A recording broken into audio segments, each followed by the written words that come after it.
Assalamualaikum warahmatullahi wabarakatuh. Baiklah, pada hari ini kita akan belajar bahasa Melayu tajuk kata tugas bersama Cikgu Azimah. Baiklah, kita akan mengenali dahulu apakah itu kata tugas. Kata tugas ialah perkataan yang hadir dalam ayat untuk mendukung sesuatu tugas tertentu seperti menyambung ayat, menafikan sesuatu, membuat penegasan, menyatakan bilangan dan menyatakan perasaan. Baiklah, kata tugas terbahagi kepada 4. Yang pertama, kata penyambung ayat. Terdiri daripada kata hubung gabungan dan kata hubung pancangan.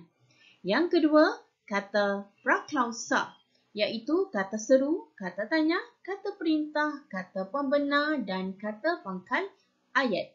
Ketiga, kata prafrasa dan kata pasca frasa, iaitu kata bantu, kata penguat, kata penegas, kata nafi, kata pemberi, kata sendinama, kata arah, kata bilangan dan kata adverbal. Dan yang terakhir, kata pasca kata, iaitu kata penekan dan kata pembenda. Baik, kita akan lihat yang pertama, kata penyambung ayat. Kata penyambung ayat ialah jenis kata tugas yang menghubungkan dua ayat atau lebih atau dua bahagian ayat atau lebih.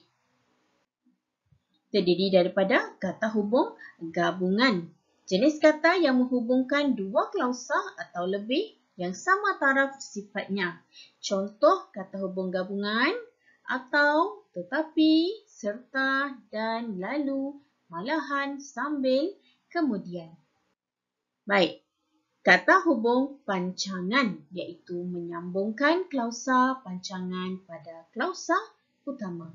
Terbahagi kepada 3 jenis iaitu kata hubung pancangan relatif, kata hubung pancangan keterangan, kata hubung pancangan komplement. Baik, ini ialah kata hubung pancangan.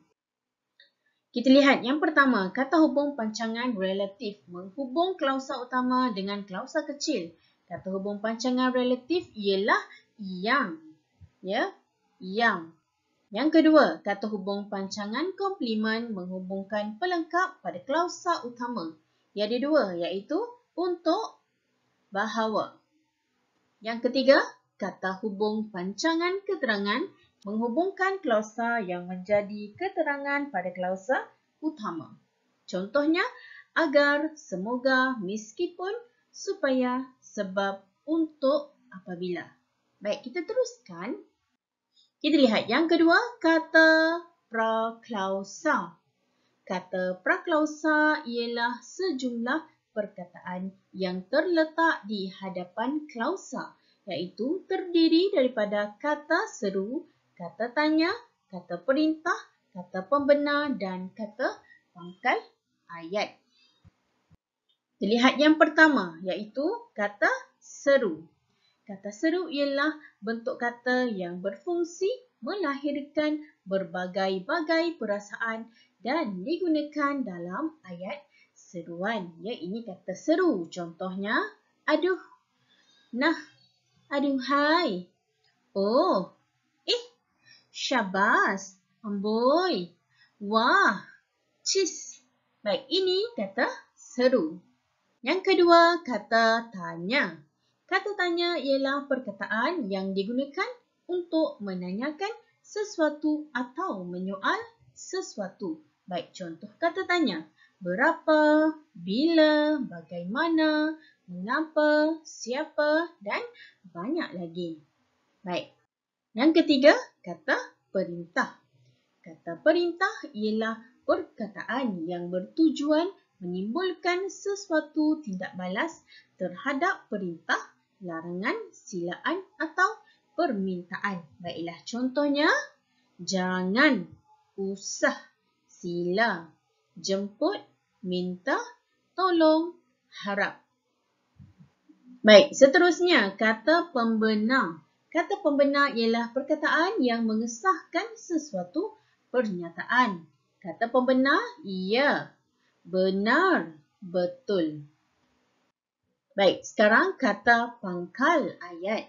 Kata pangkal ayat ialah perkataan yang hadir di bahagian hadapan ayat yang menjadi penanda kesinambungan ayat dalam wacana. Dia berada di hadapan ayat. Contohnya, hatta, maka, syahadan, adapun, kalakian, al-kisah, arakian, sebermula. Ini merupakan contoh kata pangkal ayat. Baiklah, kita telah selesai bahagian kata praklausa. Sekarang kita teruskan dengan kata prafrasa dan kata pasca frasa. Kata prafrasa dan kata pasca frasa ialah sejumlah perkataan yang hadir sebelum dan sesudah frasa. Sama ada frasa nama, frasa kerja, frasa adjektif atau frasa sendi nama.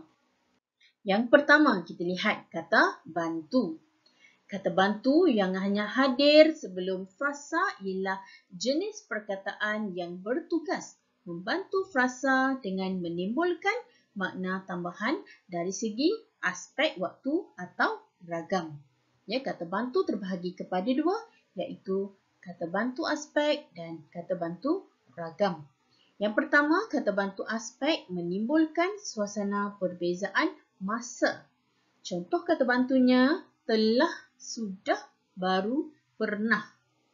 Manakala kata bantu ragam menerangkan ragam perasaan. Contohnya hendak, mahu, harus, mesti. Ya, ini kata bantu. Kita lihat yang kedua iaitu kata penguat.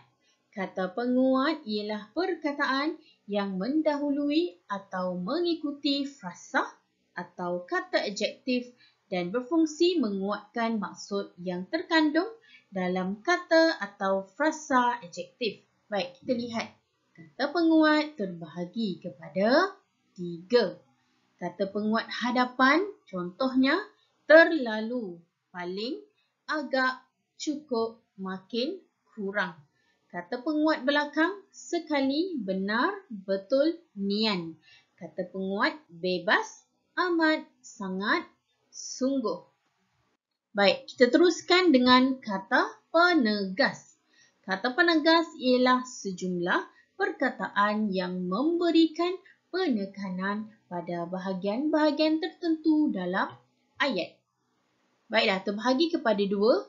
Kata penegas yang menegaskan frasa predikat iaitu kah, tah, lah dan menegaskan kedua-dua bahagian ayat iaitu juga, jua, pun, sahaja, lagi dan memang. Baik, ini kata penegas. Kita teruskan dengan kata nafi. Kata nafi yang hanya hadir sebelum frasa ialah perkataan yang menjadi unsur nafi, frasa-frasa predikat. Terbahagi kepada 2 iaitu kata nafi bukan dan kata nafi tidak. Baik, kata nafi bukan menjadi unsur nafi, frasa nama dan frasa sendi nama. Contohnya, projek itu bukan usaha saya. Baik, kata nafi tidak hadir sebelum frasa kerja dan frasa adjektif. Contoh, bandar itu tidak besar sangat. Baik, kita teruskan lagi. Kata pemeri. Kata pemeri ialah unsur yang menjadi pemberi hal atau perangkai antara subjek dengan frasa-frasa utama dalam predikat. Kata pemeri terbahagi kepada 2 iaitu ialah, adalah. Dilihat ialah hadir di hadapan frasa nama. Contoh, antara perkara yang dibicarakan dalam buku itu ialah masalah ekonomi negara. Baik, kata pemberi adalah hadir di hadapan frasa adjektif dan frasa sendi nama. Contoh, makanan seimbang adalah baik untuk kesihatan. Baik, kita teruskan. Kata sendi nama. Kata sendi nama ialah perkataan yang letaknya di hadapan frasa nama. Baik, lihat contoh kata sendi nama. Di, ke, dari, daripada, kepada, pada, untuk, akan, demi, sejak. Baik, ini merupakan contoh kata sendi nama. Baik, kita teruskan dengan kata arah. Kata arah ialah sejumlah perkataan yang hadir sebelum frasa nama dan lazimnya sesudah kata sendi nama menunjukkan hala atau jurusan. Baik, contoh kata arah. Atas, antara, bawah, tepi, belakang, luar, sisi, timur, hadapan, sudut, segi dan banyak lagi contoh kata arah. Baik, seterusnya kata bilangan. Kata bilangan ialah sejumlah perkataan yang menjadi penerang jumlah pada fasa nama dan hadir sebelum fasa tersebut. Kata bilangan dapat dibahagikan kepada beberapa jenis mengikut ciri maknanya. Baik, kita lihat. Kata bilangan terbahagi kepada 5 jenis. Yang pertama, bilangan kardinal. Contohnya, 2, 100, sejuta. Kata bilangan, bilangan tak tentu. Contohnya, segala, banyak. Kata bilangan maksud himpunan. Contohnya, beratus-ratus, berguni-guni. Kata bilangan maksud pisahan, setiap, masing-masing. Kata bilangan maksud pecahan, setengah, sepertiga. Baik, kita teruskan dengan kata adverba. Kata adverba ialah perkataan yang menerangkan kata kerja, kata adjektif, kata nama dan frasa sendi nama dari segi cara, masa dan tempat. Kata ini dapat digolongkan kepada 4 bentuk. Baik, yang pertama kata adverba jati. Kedua, kata adverba yang asalnya kata adjektif. Ketiga, kata adverba yang asalnya kata kerja. Dan keempat, kata adverba bentuk gandaan. Baik, kita lihat. Kata adverba yang asalnya kata adjektif. Kata adverba jenis ini berasal daripada kata adjektif yang berfungsi sebagai penerang kepada kata kerja, kata adjektif atau frasa sendi nama. Contohnya, berjalan laju, ketawa besar, panjang lebar, tinggi lampai, bertiup kencang, hampir terjatuh. Kata adverba yang asalnya kata kerja. Kata adverba jenis ini berasal daripada kata kerja yang berfungsi sebagai penerang kepada kata kerja, kata adjektif atau frasa sendi nama. Contohnya, berjalan mengiringi, terbang meninggi, hitam berkilat, merah menyala, putih berseri, ke hutan menyendiri. Baik, kata adverba bentuk gandaan. Kata adverba bentuk gandaan ialah perkataan yang mengalami proses penggandaan yang berfungsi menerangkan kata kerja, kata adjektif atau frasa sendi nama. Contohnya, betul-betul, cepat-cepat, malam-malam, diam-diam. Baik, kita pergi kepada kata tugas yang terakhir iaitu kata pasca kata. Satu bentuk kata yang hadir selepas perkataan. Bentuk itu ialah nya yang berfungsi sebagai penekan dan pembenda. Kita lihat kata penekan, nya. Kata penekan ialah bentuk yang memberikan penegasan kepada kata yang bergabung dengannya. Contohnya, nampaknya, kakinya. Yang kedua, kata pembenda, nya.